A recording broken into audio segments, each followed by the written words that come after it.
Mr. Chairman, members, my name is Michael Smith. I'm a lawyer from Marshall.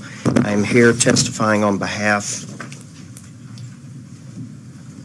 of all of the Texas chapters of the American Board of Trial Advocates. As the members may know, ABOTA is an organization of trial lawyers across the state on both the plaintiff side and the defense side.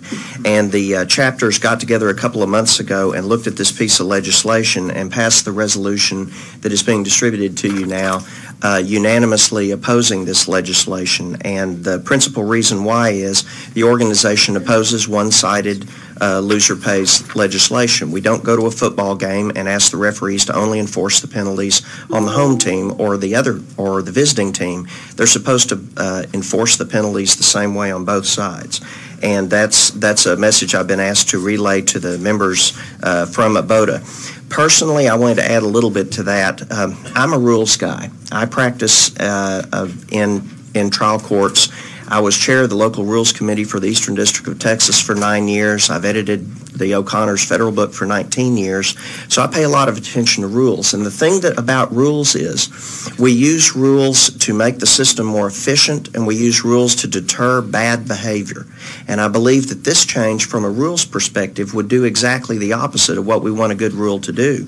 If this change is passed, I think what you're going to do is you've immunized frivolous motions. There's no way for a party to be held responsible for filing a frivolous motion to dismiss. You've driven up costs for defendants, for plaintiffs, costs for everybody to brief these issues.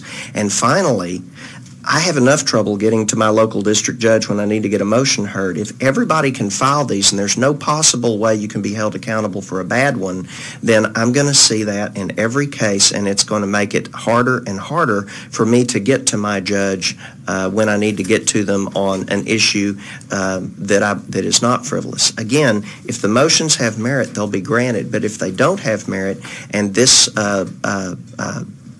legislature has imposed a sanction in favor of the prevailing party, I think that ought to work the same way both ways. I appreciate the committee's time, and I'm available to answer any questions if the members have any. I think Mr. Rinaldi has a question. Yes, sir. Yeah, you must have different clients than we do, because my clients don't like to pay for frivolous motions. But let's say a motion to dismiss is frivolous. You said there was no avenue to recovery of fees. Well, there certainly is in Rule 13, correct? Plus the inherent power of the court to sanction. There's the inherent power of the court, but I don't understand why the rule there's a prevailing party rule that would only apply to one side and not the other. Right, but if a motion's frivolous, which you said, if I file anything frivolous with a court, I can be subjected to fees, correct? Yes. Okay. And in fact, the dismissal rule in 91A, the title of it is dismissal of baseless causes of action. So if a motion to dismiss is granted, it would be on that there's no basis in law or fact, correct? Correct. Okay. And routinely, motions that are not frivolous are denied, correct? Motions that are not frivolous are denied. You can have a motion just because a motion is denied doesn't mean it's frivolous, correct? Absolutely. Yeah. Okay. Thank you. Okay. Thank you very much. Question, Mr. Gutierrez. I'm sorry. But there are other procedures that safeguard, this notion. I mean, we hear this notion of these frivolous lawsuits all the time. At the end of the day, people that are filing a lawsuit are paying money to try to get redress from the court one way or another. And I'll buy into the argument that maybe there might be one or two frivolous lawsuits out there. But there's also other procedural safeguards, isn't there? Like no evidence motions for summary judgment.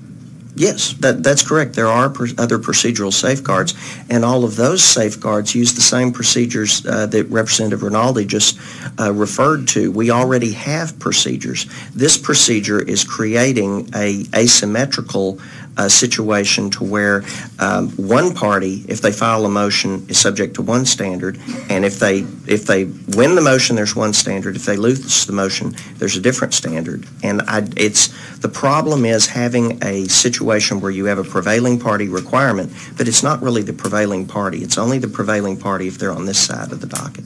That's right. And so sometimes, you'd almost see this as a limitation of access to the courthouse, wouldn't you? I mean, at the end of the day, people go to the courthouse to seek some form of arbitration or justice one way or another. And sometimes they might have what some would consider a frivolous lawsuit, but ultimately it's that judge's power to decide, and what we're doing by having an asymmetrical system is limiting access to the courthouse. I think it limits access to the courts when one party has to pay something that the other party doesn't have to pay. Very good. Thank you. Thank you very much, Mr. Chairman. Well, Mr. Schofield has a Excuse question. me. Yeah, I'm sorry. Yeah, first of all, the whole asymmetrical argument that you made is what happens in every suit. My clients have to pay me hourly. The actual plaintiff doesn't pay a doggone thing unless he wins, in which case he's got to give 40% to his lawyer. So I disagree with the idea that we have a symmetrical system to start with. But you mentioned, or Mr. Gutierrez did, the no evidence motion for summary judgment as being a remedy that you could have instead of this. Tell me, isn't the no evidence motions for summary judgment usually granted at the close of discovery? That's correct. After my client has spent tens of thousands of dollars on defense of what turns out to be a meritless suit, that's when the no evidence summary judgment is granted, correct? That procedure is at that point in the case. That's correct. Yeah, I mean, so that is not something that is equivalent to a motion to dismiss at the beginning of a case before you've run up those bills. Oh, I absolutely agree. I mean, I ate for the better part of a year on a case that I got a no evidence summary judgment on a year ago. Secondly, when we're talking about the initial motion to dismiss, sort of our state 12B6, and you talk about whether or not it's reciprocal, the plaintiff got to choose to file the suit. The defendant didn't get to choose whether to have a suit filed against him. It wasn't reciprocal at that time, and if it turns out to be a frivolous suit, he didn't get to choose it. He's sitting there, he's having to hire a lawyer, get up a defense, have his people taken away from the job he's hired them to spend time dealing with this stuff and dealing with depositions and all that. That doesn't seem to be balanced either. And so I'm not quite sure I get why it's a problem to give the defendant a chance to demonstrate that the suit is frivolous without discouraging him from doing it by saying, you know, if the umpire calls it an inch outside, you're paying all the guy's attorney's fees to work this particular motion. I absolutely agree with you, and that's the underlying problem. The statute says shall when I believe it should say may. The court should have discretion to award fees when the motion really is out of bounds. When the motion's a close call, there shouldn't be fees. That's how it's done in the federal system, and you rarely see fees on a 12B motion, whether it's granted or denied, because they're if they aren't in the strike zone, they're close enough, so that's very rare to see that happen.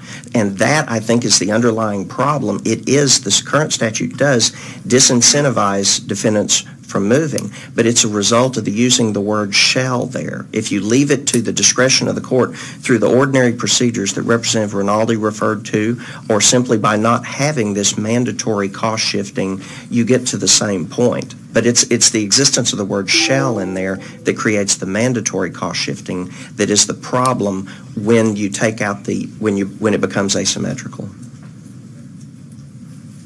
So do you think there would be more what I'm calling 12B6 motions filed if we changed shall to may? Yes. I do them fairly frequently in federal court, and this isn't part of the analysis because we know what the standards are if the motion comes up short. Unless there just wasn't a good faith for the motion, you don't have to look at that, and we don't have the satellite litigation over fees. So that's why I believe there may be a companion bill that does look at making that change from shall to may, and then we put it back on what are the merits of the motion and not did you come up thumbs up or thumbs down. Thank you. Any other questions? Thank you for being here, Thank you, Mr. sir. Smith. We have John